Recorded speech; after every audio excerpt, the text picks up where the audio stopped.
Good morning students.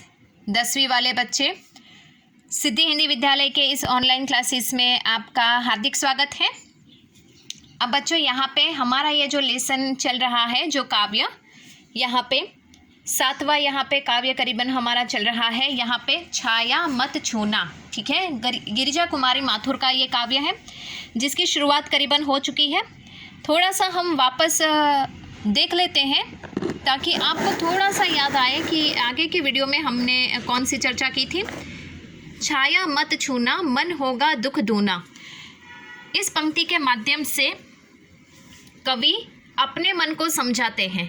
कवि मन से कहते हैं कि रे मन, तू मेरे जीवन के जो भी दुख भरे क्षण हैं, अतीत में जो दुख भरी याद है, तू वापस उस अतीत में मत जाना, क्योंकि हे मन, तू वापस मेरे जीवन के दुख भरे अतीत में जाएगा तो मेरे जीवन में दुख और ज़्यादा बढ़ेगा, अर्थात दुना यानी दुगना होगा। जीवन में है सुरंग सुधिया सुहावनी। कवि ने कहा है कि रे मन, मेरे जीवन में तो बहुत सारे रंग बिरंगी यादें, सुहावनी यादें हैं। छवियों की चित्रगंध फैली मन भावनी। अर्थात उन्होंने कहा है कि मेरे जीवन में, रे मन तू देख, मेरे जीवन में तो बहुत सारी ऐसी चित्र, अर्थात मेरे जीवन में तो ऐसे बहुत सारी अच्छी यादें हैं। इन अच्छी यादों को जब भी मैं याद करता हूँ, इन अतीत की अच्छी स्मृतियों को याद करता हूँ, तो जैसे मेरे इर्द गिर्द मेरे मन को ये सुगंध जो है वो भाने लगती है। तन सुगंध शेष रही बीत गई यामिनी। यामिनी यानी तारों भरी चांदनी रात। यहाँ पे कवि कहते हैं कि जो अतीत में ये जो तारों भरी चांदनी रात है, अर्थात ऐसे अगर दुखद क्षण है तो भी उसको मुझे पीछे छोड़ना है। क्यों? क्योंकि तन सुगंध शेष रही। मेरे जीवन में तो अब वर्तमान स्थिति में की जो सुगंधें, अच्छी यादें हैं, वही शेष यानी बची हुई हैं। कुंतल के फूलों की याद बनी चांदनी। कुंतल यानी लंबे केश। कवि ने अपनी प्रेयसी अर्थात उनकी जो जीवन संगिनी है, उनको याद करते हुए कहा है कि उनके बालों में जिस प्रकार से सुगंधित पुष्प लगा हुआ था, फूल लगा हुआ था, उसमें से जो खुशबू आ रही थी, वही मेरे जीवन में शेष बची हुई है, जो मेरे तन मन को और ज़्यादा आनंदित करती है। भूली सी एक छुअन बनता हर जीविक्षण। कवि ने यहाँ पे कहा है कि अगर भूल से भी मैं अपने जीवन का एक अच्छा वाला, सुहावना, सुखद कोई अतीत, अर्थात कोई अतीत की अच्छी यादें अगर याद कर लेता हूँ, तो पल भर के लिए, क्षण यानी पल भर के लिए मेरा रोम रोम जैसे जीवित हो जाता है। छाया मत छूना, मन होगा दुख दूना। अर्थात यहाँ पे कवि मन को समझाते हुए कहते हैं कि रे मन, तू मेरे जीवन की ये दुख भरी, ये जो छाया है, जो दुविधाएं है, परेशानी, उसको मन तू यहाँ पे उसको छूना मत। क्यों? क्योंकि तुम अगर ऐसा करोगे तो मेरा अतीत वापस जीवित हो जाएगा और मेरा दुख बढ़ेगा, अर्थात दुगना होगा। तो बच्चों, यहाँ तक हमने करीबन देखा था।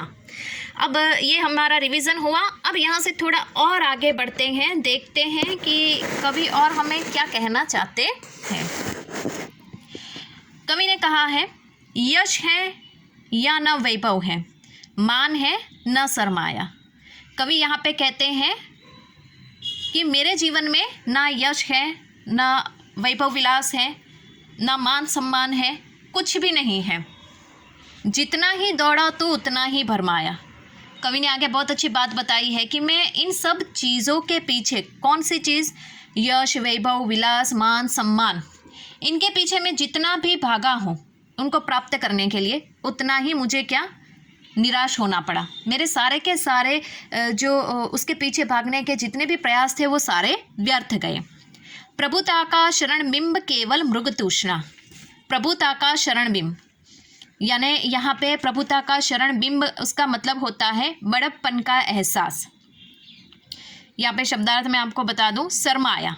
शर्माया, पहली पंक्ति जो है, यश है ना वैभव है, मान है ना सरमाया। सरमाया यानी पूजी। उसके बाद जितना ही दौड़ा तो उतना ही भरमाया। भरमाया यानी यहाँ पे उसका होता है भूला पड़ा, भूला पड़ा। उसके बाद प्रभुता शरण बिंब यानी बड़प्पन का एहसास। ये शब्द के अर्थ बता रही हूँ। प्रभुता का शरण बिंब यानी बड़प्पन का एहसास। उसके बाद मृग तृष्णा। मृग तृष्णा यानी छलावा। मृग तृष्णा यानी छलावा। ठीक है। तो अब ये यहाँ पे हम उसको देख लेते हैं। यहाँ पे कृष्ण देखो, हर चंद्रिका में छिपी एक रात कृष्णा, कृष्णा यानी काली।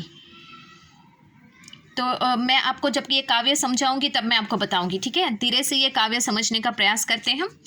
तो यश है या ना वैभव है, मान है ना सरमाया। कवि ने कहा है मेरे जीवन में ना यश है, ना वैभव विलास है, ना मान सम्मान है, ना पूंजी है। जितना ही दौड़ा तो उतना ही भरमाया। मैं इन चीज़ों के पीछे, यश, वैभव, विलास, मान सम्मान, पूंजी, इन सब के पीछे मैं जितना ही भागा, जितनी मैंने उनको प्राप्त करने के प्रयास किए, वो सारे के सारे मेरे भ्रमित हुए, यानी निष्फल गए। प्रभुता का शरण बिंब केवल मृग तृष्णा है। मुझे ऐसा लगता था कि मेरे बड़प्पन का जो मुझे एहसास होता था, प्रभुता का शरण बिंब यानी बड़प्पन का एहसास, तो मुझे ऐसा लगता था, मुझे अपने बड़प्पन का एहसास महसूस होता था।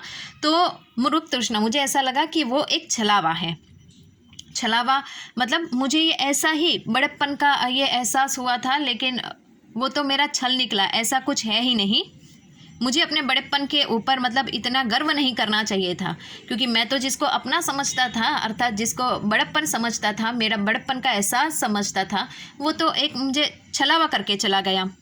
हर चंद्रिका में छिपी एक रात कृष्णा है। हर चंद्रिका में छिपी, अर्थात कवि ने यहाँ पे बहुत अच्छी बात बताई है कि हर दुख के बाद सुख की किरण देखने को मिलती है। अर्थात यहाँ पे हर चंद्रिका में छिपी एक रात, जैसे कि कवि कहते हैं कि शुक्ल पक्ष की चांदनी के बाद कृष्ण पक्ष की काली रात आती है, यानी सुख के बाद दुख का आगमन निश्चित ही है। यह जीवन का क्रम है। अतः कल्पना लोक में विचरण करने के बजाय यथार्थ का सम्मान करना चाहिए। यहाँ है यथार्थ, यथार्थ यानी वास्तविक, कठिन उसका तू कर पूजन। यहाँ पे कवि ने क्या कहा, मैंने आपको पंक्ति दोहरा के बताई ना कि हमें क्या करना चाहिए।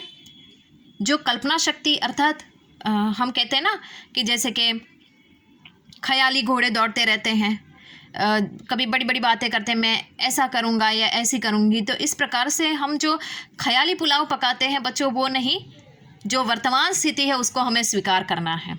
तो उसके बारे में यहाँ पे बताया। मैं वापस एक बार यहाँ पे आज हमने जितनी भी 4 पंक्तियाँ 5 पंक्तियाँ देखी वो मैं आपको वापस समझाती हूँ, ध्यान दीजिएगा। यश है ना है वैभव है, मान है ना सरमाया, सरमाया यानी पूंजी। कवि ने कहा मेरे जीवन में ना यश है, ना धन दौलत है, ना मान सम्मान है, ना पूंजी है। जितना ही दौड़ा तो उतना ही भरमाया। अर्थात यहाँ पे कवि ने कहा है कि मैं जितना ही इन सब यश, वैभव, विलास, मान सम्मान, पूंजी के पीछे जितना ही भागा हूँ, उतना ही मैं यहाँ पे भ्रमित हुआ हूँ। अर्थात यहाँ पे मैं हार गया हूँ। मेरे प्रयास, मैंने उनको हासिल करने के लिए मैंने जितनी भी कोशिश की वो सारी व्यर्थ गई। प्रभुता की शरण बिंब केवल मृग तृष्णा, मृग तृष्णा यानी छलावा। प्रभुता का शरण बिंब यानी बड़ेपन का एहसास। मुझे जो बड़ेपन का एहसास अपने आप पे होता था, फिर बाद में मालूम पड़ा वो तो एक छलावा है। जैसे हम कभी बहुत किसी वस्तु को लेकर गर्व अभिमान करते हैं ना, फिर पता पड़ता है कि अरे उसमें तो कुछ था ही नहीं, यहाँ पे हम तो खामखा ही यहाँ पे अपने आप इतने ही अभिमान में जी रहे थे। तो बिल्कुल उसी प्रकार से हर चंद्रिका में छिपी एक रात कृष्णा है। कवि ने यहाँ पे बताया कि जैसे कि दुख की जो यहाँ पे रेखाएं होती है वो यहाँ पे दूर हो जाती है और सुख की एक किरण हमारे जीवन में आती है। तो उसी प्रकार से यहाँ पे जो शुक्ल पक्ष की चांदनी होती है, शुक्ल पक्ष की चांदनी जाने के बाद कृष्ण पक्ष की चांदनी आती है। तो अंधियारी काली रातों में जिस प्रकार से चांद जो होता है वो ज़्यादा उजाला देता है, उसी प्रकार से हमारे जीवन में भी जो दुख रूपी अंधकार होता है उसमें यहाँ पे जब काला अंधकार छा जाता है उस समय सुख की ये जो चांद हमारे जीवन में खिलता है वो ज़्यादा उजाला देता है, हमारे जीवन को और ज़्यादा संवारता है। जो है यथार्थ कठिन उसका तू कर पूजन। उन्होंने यहाँ पे बताया जो हमारी कल्पनाएं हैं वो कल्पनाओं में हमें नहीं जीना है, हमें यथार्थ यानी वास्तविकता को स्वीकार करके उसमें जीना है, उसका पूजन करना है।